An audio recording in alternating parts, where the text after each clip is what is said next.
وَأَنْ عَسَى اور اس بات میں کہ شاید ان یکونا قد اقتربا کہ بہت قریب آ چکا ہو اجلہم ان کا مقررہ وقت فَبِأَيِّ حَدِیثٍ پھر کس بات پر بعدہ اس کے بعد یؤمنون وہ ایمان لائیں گے من یضلل اللہ وہ شخص جسے گمراہ کر دے اللہ فلا ہادی تو کوئی ہدایت دینے والا نہیں لہو اسے وَيَذَرُهُمْ اور وہ انہیں چھوڑ دیتا ہے فی طغیانہم اپنی سرکشی میں یا مہون وہ بھٹکتے پھرتے ہیں یا ان کی سرکشیوں میں کہ بھٹکتے پھرتے ہیں یسألونک وہ تجھ سے پوچھتے ہیں عن الساعۃ قیامت کے بارے میں ایانا کب ہوگا مرساہا اس کا قیام قل تو کہہ دے انما اس کے سوا کچھ نہیں کہ علمہا اس کا علم عند ربی میرے رب کے پاس ہے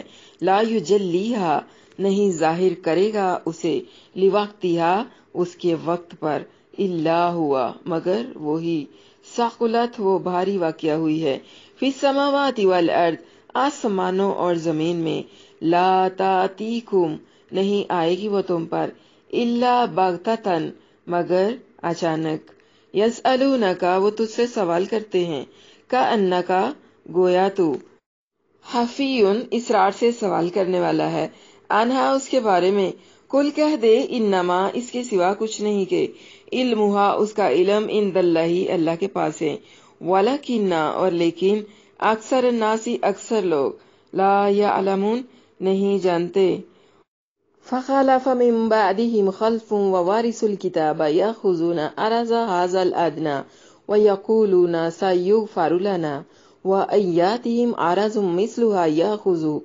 ألم يؤخذ عليهم ميثاق الكتاب ألا يقولوا على الله إلا الحق ودرسوا ما فيه والدار الآخرة خير للذين يتقون أفلا تعقلون پھر ان کے بعد ان کی جگہ نالائق جانشین آئے جو کتاب کے وارث بنے وہ اس حقیر دنیا کا سامان لیتے اور کہتے ہمیں ضرور بخش دیا جائے گا اور اگر ان کے پاس اس جیسا اور سامان آ جاتا تو اسے بھی لے لیتے کیا ان سے کتاب کا عہد نہیں لیا گیا تھا کہ اللہ پر حق کے سوا کچھ نہیں کہیں گے اور انہوں نے جو کچھ اس میں تھا پڑھ بھی لیا تھا اور آخری گھر ان لوگوں کے لیے بہتر ہے جو ڈرتے ہیں تو کیا تم نہیں سمجھتے اس سے پہلے کہ ہم تفسیر کی طرف آئیں آج کے سبق کے بارے میں تھوڑی سی بات چیت ہو جائے آج کے سبق میں ہم وعدہ الست کے بارے میں پڑھیں گے اللہ سبحانہ وتعالی نے تمام روحوں کو زمین پر بھیجنے سے پہلے ان سے ایک وعدہ لیا تھا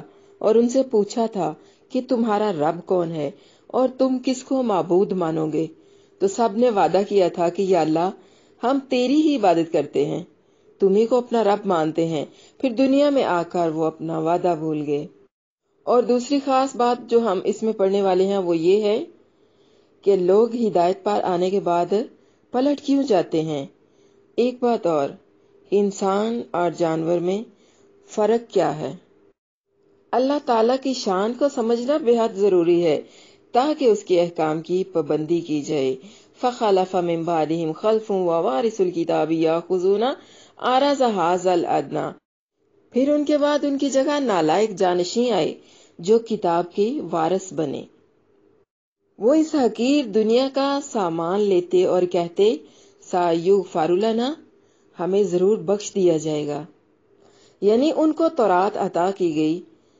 حضرت داؤد علیہ السلام کے دور میں اللہ کے حکم کی نافرمانی کرتے ہوئے اصحاب سبت کو جو سزا ملی آپ کو معلوم ہے کہ وہ بندر بنا دیے گئے تھے کہ کچھ عرصے کے لیے لوگ جو تھے وہ ڈر گئے ایسے ہوتا ہے نا جب بھی کسی کو کوئی سزا آتی ہے یا کوئی مصیبت یا کوئی وبا درپیش آ جاتی ہے جس طرح کہ ان دنوں کرونا وائرس کی وبا پھیلی ہوئی ہے تو لوگ خوف زدہ ہو گئے ہیں جب ان کو بندر بنا دیا گیا تو کچھ عرصہ کے لیے لوگ لیکن جب کچھ وقت گزر گیا تو پھر ایسے لوگ پیدا ہو گئے جو پھر نافرمانی کرنے لگے فخلف من بعدهم خلف امام قرطبی رحمہ اللہ نے فرمایا الخلف لام کے سکون کے ساتھ بمانی اولاد واحد جمع یکساں ہیں اور الخلف لام کے فتح کے ساتھ پہلوں کی جگہ آنے والا